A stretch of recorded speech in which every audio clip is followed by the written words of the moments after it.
Second one കുഞ്ഞിലെ ഒരു 2 വയസ്സൊക്കെ ഉണ്ടായിരുന്നപ്പോഴേ നമ്മുടെ വൈഗക്കുട്ടിയില്ലേ, ഒരു സാരിയൊക്കെ കൊടുത്തിട്ട് ഫോട്ടോ എടുത്തില്ലേ, വൈഗക്കുട്ടിയായിരിക്കാം. Second one വൈഗക്കുട്ടിയായിരിക്കാം. രുദ്രലക്ഷ്മി എനിക്ക് തോന്നുന്നത് ഓൾട്ടർനേറ്റീവ് ആയിട്ടാണ് ഫീൽ ചെയ്യുന്നത്. സെക്കൻഡ് വൺ നമ്മുടെ വൈഗക്കുട്ടിയായിട്ട് തോന്നുന്നുണ്ട്. ഫോർത്ത് വൺ ആണ് എനിക്ക് രുദ്രലക്ഷ്മി ആയിട്ട് ഫീൽ ചെയ്യുന്നത്. രണ്ടായിട്ട് മുടി, അതെ അതെ, 2 കൊമ്പിലൊക്കെ അല്ലേ പണ്ട് കെട്ടിക്കൊണ്ടിരുന്നത്. ഫോർത്ത് വൺ എങ്ങനെ ജസ്റ്റ് ഒന്ന് നോക്കിട്ട് വന്നേ. ഫോർത്ത് വൺ ഇനി ലിഷ കുട്ടി ഏതാണ്? നിവേദിത കുട്ടിയെ എനിക്ക് തോന്നുന്നു ലാസ്റ്റ് വൺ. ആ ഇരിക്കുന്ന ഇങ്ങനെ മുടിയൊക്കെ വെച്ചിട്ടല്ലേ, നമ്മുടെ ജെമിനി ബേബി. അതേപോലെ അല്ലേ. അപ്പൊ ലാസ്റ്റ് വൺ നമുക്ക് അത് വെച്ചേക്കാം. അപ്പൊ ഞാനിപ്പോ ഫിക്സ് ചെയ്തിരിക്കുന്നത് നമ്മുടെ ഓൾട്ടർനേറ്റീവ് ആയിട്ടുള്ള ഫോട്ടോസ് ആണ്. ഫസ്റ്റ് വൺ എവിടെയോ കണ്ടു മറന്നു.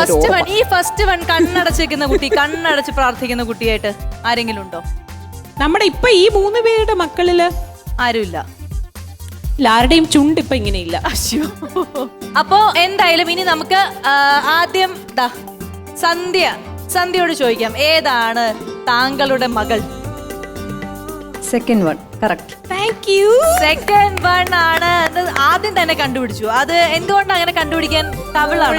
മോൾക്ക് കണ്ണ് ഒരു നല്ല ഒരു ഇപ്പോഴും അതുപോലെ തന്നെ ഉണ്ട്, കണ്ണിന്റെ ആ ഒരു ഇത്.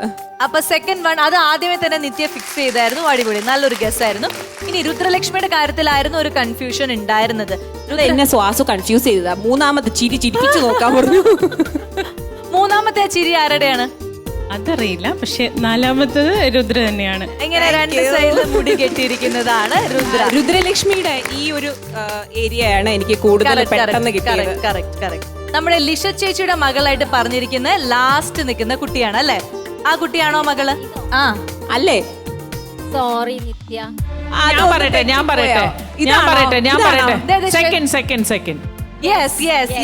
ആ ബൈക്ക് എന്ന് പറഞ്ഞതാണ് ശരിക്കും ലിഷ ചേച്ചിയുടെ മകൾ. ഈ ലാസ്റ്റ് നിൽക്കുന്ന മകൾ ആരാണെന്ന് നിങ്ങൾക്ക് അറിയോ? ആരാ? ഞാൻ. അടിപൊളി. ഞാൻ വിചാരിച്ചു ഞങ്ങൾക്ക് തമ്മിൽ ചായ ഉണ്ടോ?